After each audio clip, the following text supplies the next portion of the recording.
And I am proud to tell you that we are one of the largest World Refugee Day celebrations in the United States. So you are part of a very big and powerful event.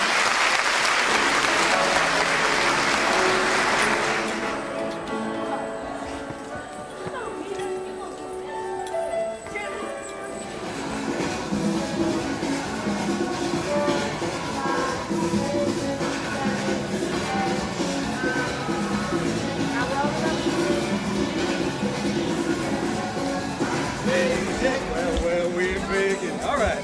Oh, lot of shake going on. Yeah. Come on over, baby. We got chicken in the bone. Oh, she's gone, baby. I said, come on over, baby, now.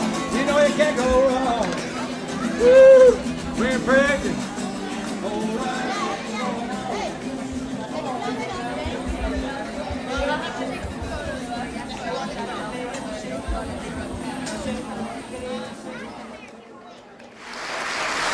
We are honored in having royalty at our event today.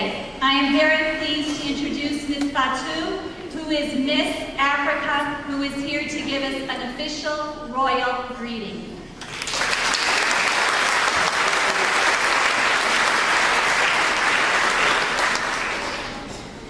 Hello, welcome everyone. On behalf of the CPO, which is the organization that elected me to be Miss Africa, Nebraska, I just want to welcome everyone. This Omaha has been a great home for me for 7 years, and we will make sure that it's going to be a great home for you for however long you stay here. Thank you.